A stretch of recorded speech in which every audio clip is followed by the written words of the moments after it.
श्रीमद्भागवत महापुराण दशम स्कंध अथ पंचविंशो अध्याय गोवर्धन धारण। श्री सुखदेव जी कहते हैं, परीक्षित, जब इंद्र को पता लगा कि मेरी पूजा बंद कर दी गई है, तब वे नंद बाबा आदि गोपों पर बहुत ही क्रोधित हुए।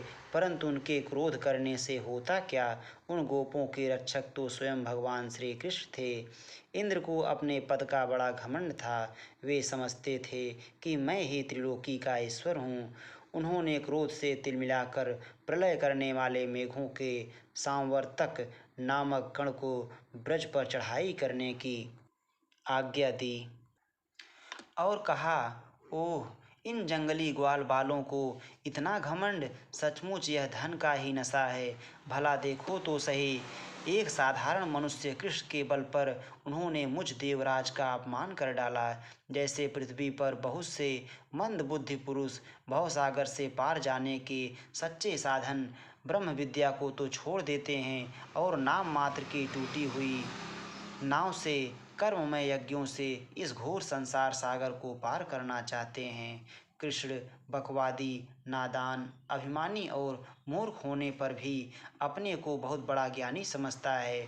वह स्वयं मृत्यु का ग्रास है, फिर भी उसी का सहारा लेकर इन अहीरों ने मेरी अवहेलना की है। एक तो ये यूं ही धन के नशे में चूर हो रहे थे, दूसरे कृष्ण ने इनको और बढ़ावा दे दिया है। अब तुम लोग जाकर इनके इस धन के घमंड और हेकड़ी को धूल में मिला दो तथा उनके पशुओं का संहार कर डालो। मैं भी तुम्हारे पीछे पीछे ऐरावत हाथी पर चढ़कर नंद के व्रज का नाश करने के लिए महापराक्रमी मरुद गणों के साथ आता हूँ। श्री सुखदेव जी कहते हैं, परीक्षित, इंद्र ने इस प्रकार प्रलय के मेघों को आज्ञा दी और उनके बंधन खोल दिए। अब वे बड़े वेग से नंद बाबा के ब्रज पर चढ़ आए और मूसलधार पानी बरसाकर सारे ब्रज को पीड़ित करने लगे। चारों ओर बिजलियां चमकने लगी, बादल आपस में टकराकर कड़कने लगे और प्रचंड आंधी की प्रेरणा से वे बड़े बड़े ओले बरसाने लगे। इस प्रकार जब दल के दल बादल बार बार आकर खंभे के समान मोटी मोटी धाराएं गिराने लगे, तब ब्रजभूमि का कोना कोना पानी से भर गया और कहाँ नीचा है कहाँ ऊंचा इसका पता चलना कठिन हो गया। इस प्रकार मूसलधार वर्षा तथा झंझावात के झपाटे से जब एक एक पशु ठिठुरने और कांपने लगा, ग्वाल और ग्वालिनें भी ठंड के मारे अत्यंत व्याकुल हो गईं। तब वे सब के सब भगवान श्री कृष्ण की शरण में आए। मूसलधार वर्षा से सताए जाने के कारण सब ने अपने अपने सिर और बच्चों को निहुक कर अपने शरीर के नीचे छिपा लिया था और वे कांपते कांपते भगवान की चरण शरण में पहुँचे और बोले, प्यारे श्री कृष्ण, तुम बड़े भाग्यवान हो। अब तो कृष्ण केवल तुम्हारे ही भाग्य से हमारी रक्षा होगी। प्रभु, इस सारे गोकुल के एकमात्र स्वामी, एकमात्र रक्षक तुम ही हो। भक्तवत्सल, इंद्र के क्रोध से अब तुम ही हमारी रक्षा कर सकते हो। भगवान ने देखा कि वर्षा और ओलों की मार से पीड़ित होकर सब बेहोश हो रहे हैं। वे समझ गए कि यह सारी करतूत इंद्र की है, उन्होंने ही क्रोधवश ऐसा किया है। वे मन ही मन कहने लगे, हमने इंद्र का यज्ञ भंग कर दिया है। इसी से ब्रज का नाश करने के लिए बिना ऋतु के ही यह प्रचंड वायु और ओलों के साथ घनघोर वर्षा कर रहे हैं। अच्छा, मैं अपनी योग माया से इसका भली भांति जवाब दूंगा। ये मूर्खता बस अपने को लोकपाल मानते हैं। इनके ऐश्वर्य और धन का घमंड तथा अज्ञान मैं चूर चूर कर दूंगा। देवता लोग तो सत्व प्रधान होते हैं, इनमें अपने ऐश्वर्य और पद का अभिमान न होना चाहिए। अतः यह उचित ही है कि इस सत्वगुण से च्युत दुष्ट देवताओं का मैं मान भंग कर दूं। इससे अंत में उन्हें शांति ही मिलेगी।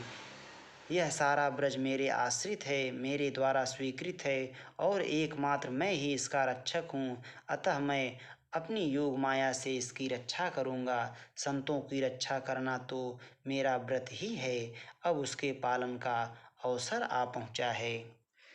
भगवान कहते हैं सकृदेव प्रपन्नाय तवास्मीति च याचते अभयम सर्वभूतेभ्यो ददाम्ये तत्प्रथमम्। जो केवल एक बार मेरी शरण में आ जाता है और मैं तुम्हारा हूँ इस प्रकार याचना करता है, उसे मैं संपूर्ण प्राणियों से अभय कर देता हूँ। यह मेरा व्रत है, ऐसा भगवान श्री कृष्ण कहते हैं। इस प्रकार कहकर भगवान श्री कृष्ण ने खेल खेल में एक ही हाथ से गिरिराज गोवर्धन को उखाड़ लिया और जैसे छोटे छोटे बालक बरसाती छत्ते के पुष्प को उखाड़कर हाथ में रख लेते हैं, वैसे ही उन्होंने उस पर्वत को धारण कर लिया। इसके बाद भगवान ने गोपों से कहा, माताजी, पिताजी और ब्रजवासियों, तुम लोग अपनी गौओं और सब सामग्रियों के साथ इस पर्वत के गड्ढे में आकर आराम से बैठ जाओ। देखो, तुम लोग ऐसी शंका ना करना कि मेरे हाथ से यह पर्वत गिर पड़ेगा। तुम लोग तनिक भी मत डरो। इस आंधी पानी के डर से तुम्हें बचाने के लिए ही मैंने यह युक्ति रची है। जब भगवान श्री कृष्ण ने इस प्रकार सबको आश्वासन दिया, ढाढ़स बंधाया, तब सबके सब ग्वाल अपने अपने गोधन, छकड़ों, आश्रितों, पुरोहितों और भृत्यों को अपने अपने साथ लेकर सुविधे के अनुसार गोवर्धन के गड्ढे में आ घुसे। भगवान श्री कृष्ण ने सब ब्रजवासियों के देखते देखते भूख प्यास की पीड़ा, आराम विश्राम की आवश्यकता आदि सब कुछ भुलाकर 7 दिन तक लगातार उस पर्वत को उठाए रखा। वे एक डग भी वहाँ से इधर उधर नहीं हुए। श्री कृष्ण की योग माया का यह प्रभाव देखकर इंद्र के आश्चर्य का ठिकाना न रहा। अपना संकल्प पूरा न होने के कारण उनकी सारी हेकड़ी बंद हो गई, वे भवचक्के से रह गए। इसके बाद उन्होंने मेघों को अपने आप वर्षा करने से रोक दिया।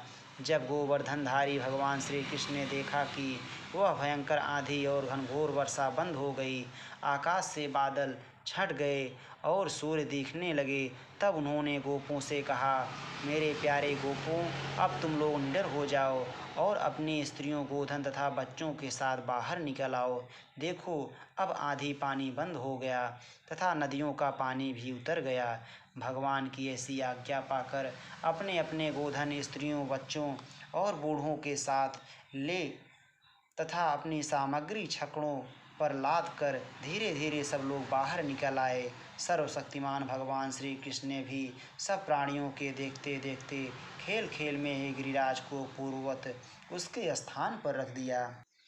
ब्रजवासियों का हृदय प्रेम के आवेग से भर रहा था। पर्वत को रखते ही वे भगवान श्री कृष्ण के पास दौड़ आए। कोई उन्हें हृदय से लगाने और कोई चूमने लगा। सब ने उनका सत्कार किया।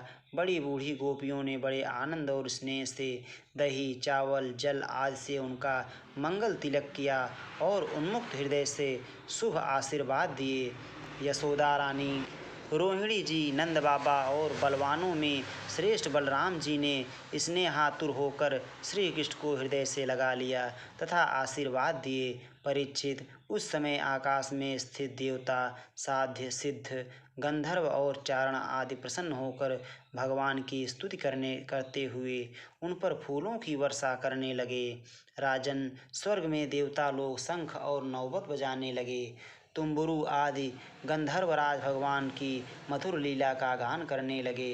इसके बाद भगवान श्री कृष्ण ने ब्रज की यात्रा की। उनके बगल में बलराम जी चल रहे थे और उनके प्रेमी ग्वाल बाल उनकी सेवा कर रहे थे। उनके साथ ही प्रेममयी गोपियाँ भी अपने हृदय को आकर्षित करने वाले, उसमें प्रेम जगाने वाले भगवान की गोवर्धन धारण आदि लीलाओं का गान करती हुई बड़े आनंद से ब्रज में लौट आई। इति श्रीमद्भागवते महापुराणे पारमहंस्यां संहितायां दशम स्कन्धे पूर्वार्धे पंचविंशोऽध्यायः। श्री राधा वल्लभ लाल की जय।